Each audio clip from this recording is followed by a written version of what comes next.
What is up, everybody? Rye here, and welcome back to some more Loren, the Amazon Princess. Since the last time, we actually increased our town fame to the maximum. Apparently 50 is the highest it can go before it caps off. You can still do tasks, which essentially you do if you want to get experience and level your guys up, but your town fame does not go up any higher, at least here in the Grand Tree. So, since the last time, I've obviously bought a couple of items. I've basically grinded enough to where Draco gained another level. He's at level 5 now. Got them some nice stuff like this arm, this bracer.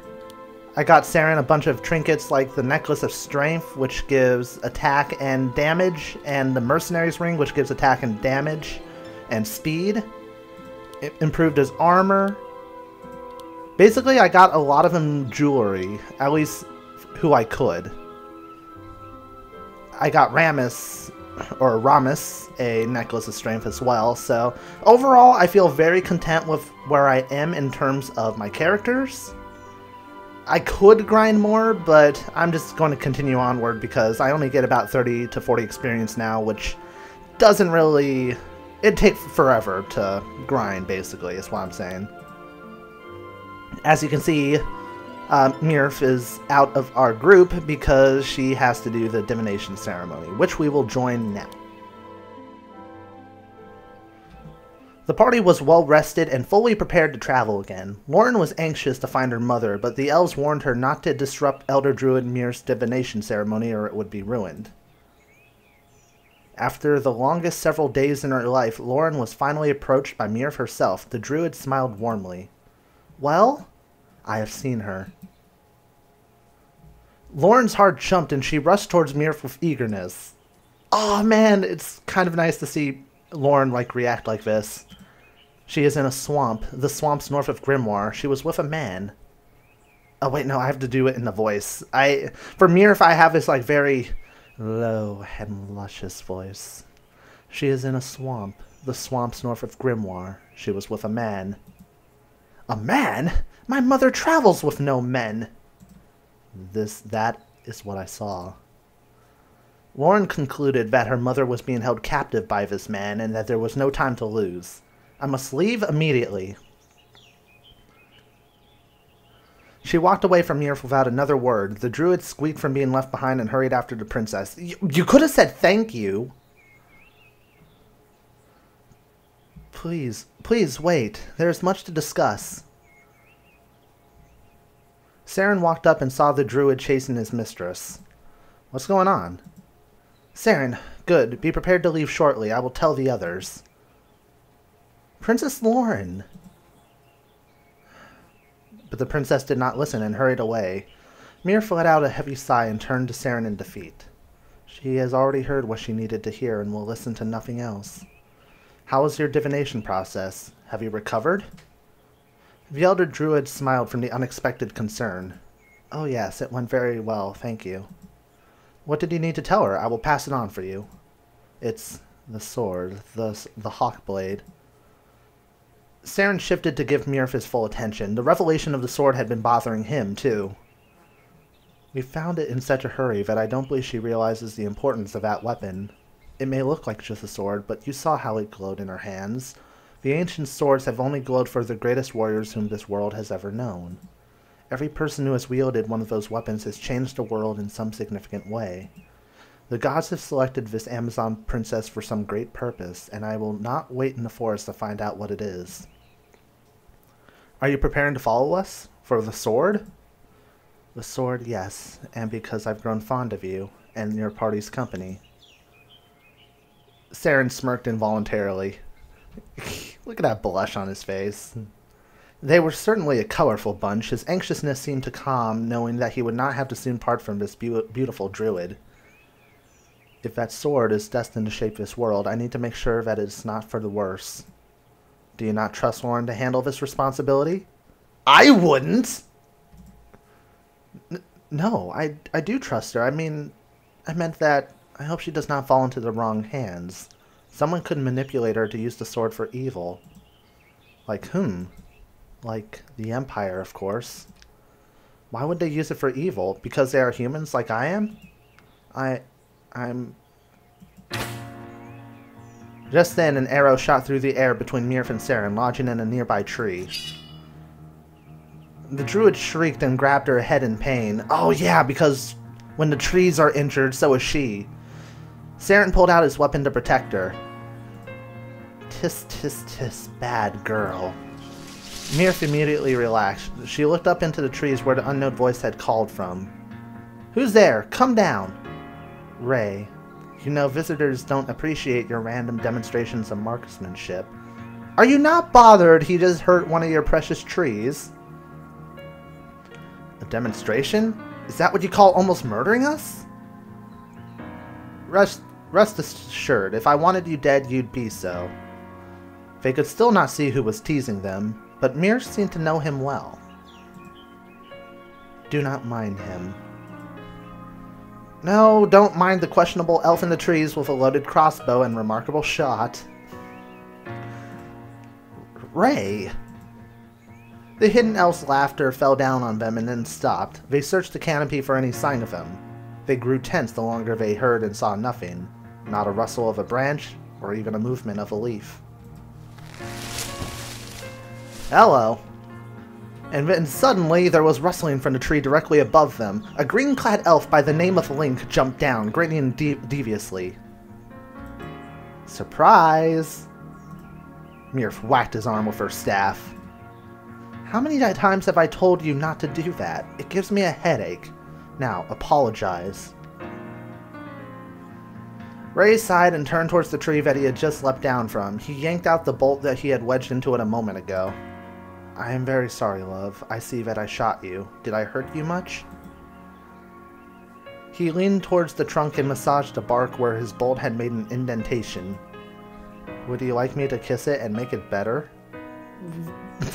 What? The elf... Sorry. The elf whispered to the tree as his face closed in on it, as if he were really about to kiss it. The forest is laughing at you now. She always does. Mirf pulled him away from petting the tree and he laughed. Saren couldn't help but get the impression that they were very intimate with each other. For some reason, Saren felt a strong flare of envy watching Mirf's eyes dance as she looked at Ray. Why are you here? You owe me a new target. Why? You know why. Mir frowned from being forced to recall what had happened in the desert. I'm sorry I took Mesfit from you, but there was an urgent piece of business that required him out of the picture. Yes, we all heard what you told the elders. Ray stepped close to Mirf and spoke directly into her ear. But we both know that he's not really out of the picture, don't we? How did you... You don't think I don't know absolutely everything about my target? What kind of assassin do you take me for? Ah, an assassin. No wonder he was so sneaky.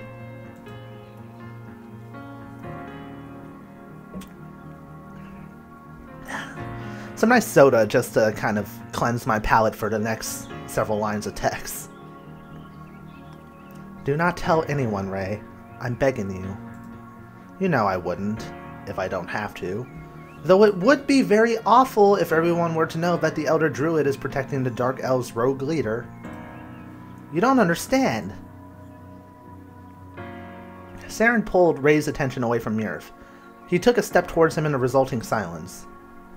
It's about time that I asked, just who are you? Saren, we're leaving. Saren jumped at the sound of his name. Loren and the rest of the party were standing nearby, waving to him to join them. Her Majesty calls. Are you ready, Druid Mirf? Hold on, you're leaving? You just got back. This is a very important matter that means peace or war in this world.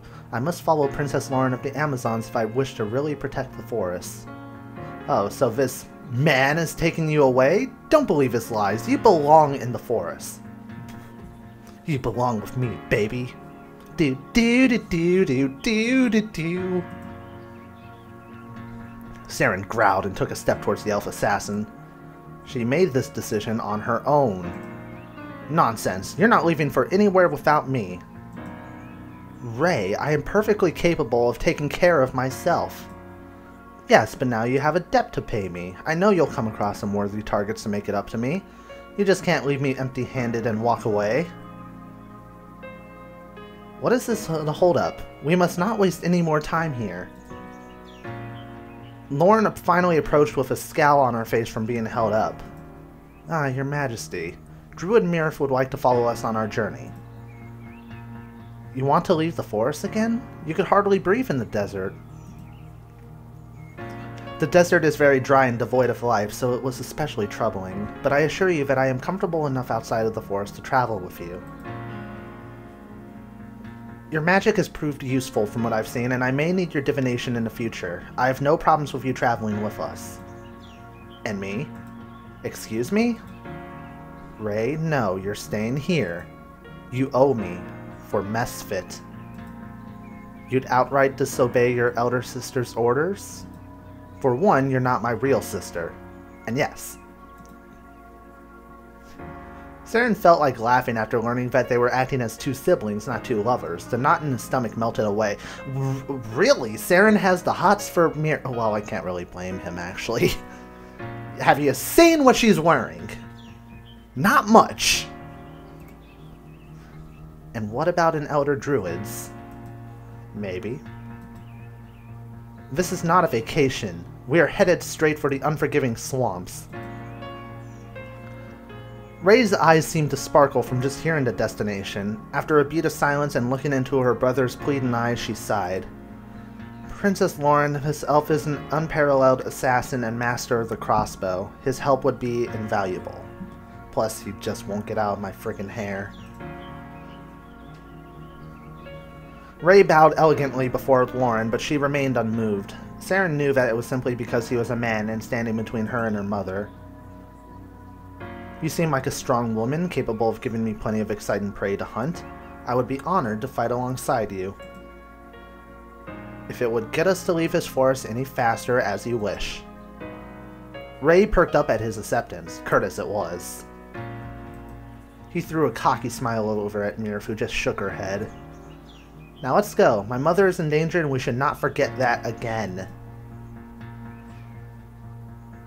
Loren led the party out of the forest and in the direction of the swamps as quickly as she could. She needed to save her mother and there was no time to spare. And we gained a new party member, Ray. Who we immediately get to— wow! Look at all those attribute points. Okay, so obviously enough, since he's an assassin and he uses a crossbow, we want to increase his skill stat. But let's see what his says. Assassins are thieves who concentrate all of their efforts on killing a single target quickly. They have a wide array of deadly skills at their disposal to accomplish this goal, preferably with a crossbow, although they can also fight at close range. Alright, let's see. Increases character resistance against paralyze. Target needs to be, I believe, stumbled. Hits single target and has 60% chance of permanently lowering his HP by 15% for the rest of the battle. Ooh, that's really good.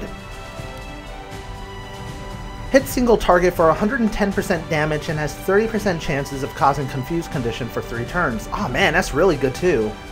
Alright, and this is a thief thing, so that's pretty much standard. I want to give him one of these abilities.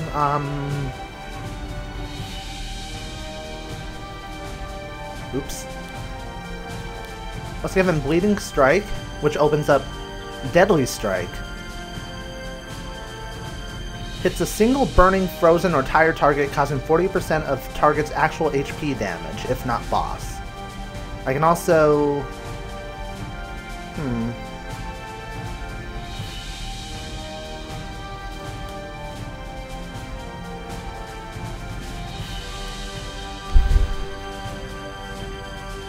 I want to give one that does burning, frozen, or tired. Let's do choke. Alright, let's increase his stat to 20. We'll increase this to 15 just because we want him to have some health. And it also increases the damage for both melee and range to some degree.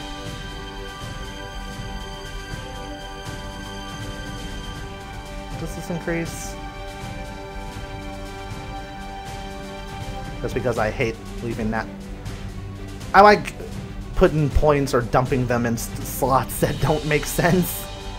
Because then, what happens when we get to a point where it might actually be necessary? Alright, let's go with that.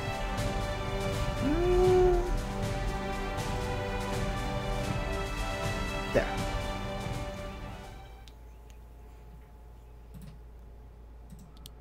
Alright, let's save.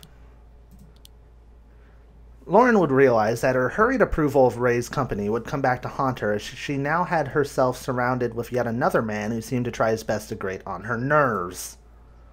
Still, he had more tact and intelligence than Draco could ever muster, making him obviously more pleasant to have around. Ray and Mirf would reveal themselves in time to be step-siblings, raised by the same druid elder.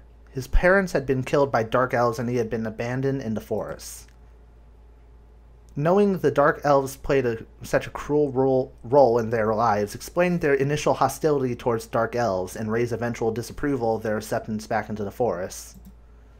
You now have more than 6 party members. Only active members who fight will gain experience from fights and quests.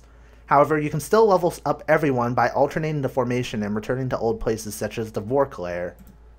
It's up to you to decide. You can keep the same party members throughout the whole game or change them, depending on which characters are best suited for each battle.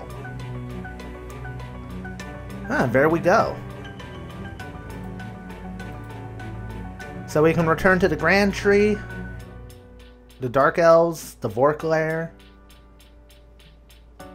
Obviously enough, we want to go to camp first, because now we have a bunch of party members.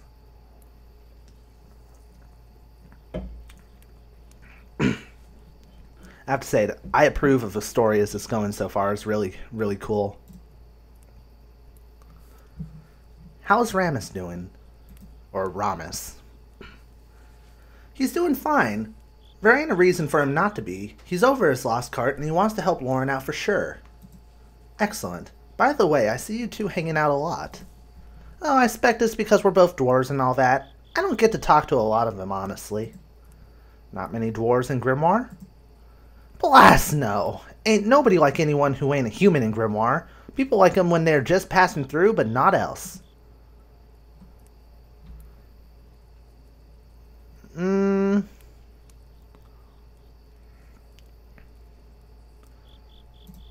I suspect they hate thieves, too. I wouldn't know nothing about that. Everyone likes me every way, anyway. Money? Dora laughed. Yep, money. Lots of it. Seeing those dark elves in the desert really puts an aching on my heart, you know? It don't feel no different than in Grimoire. The elves and dwarves get shoved to one part of town that's rotten, and ain't no one cares because they never see them. How's it go? Out of sight, out of mind? Yeah, that. I understand. Perhaps that's what Mesfit and his followers were attempting to do when committing crimes, getting attention. Maybe the kidnapping, but the murdering is just stupid on their part. Ain't no one gonna feel bad for you if you're killing them. The stealing, though? I think they were just trying to eat. No harm in that. It must be hard to find food in the desert. What could they possibly have to eat? Maybe they hunt orcs. That doesn't sound too appetizing. Looks like we can get a couple of conversation options out of everybody. Another shooter. That new elf. He shoots a bow too. A crossbow, I believe. Yeah, it's still all about accuracy, though I know a bow is totally more difficult than his fancy machine. I wonder. He'd probably disagree. And of course he'll disagree. He thinks he's the best at everything. But I'll show him. I'm totally a better shot.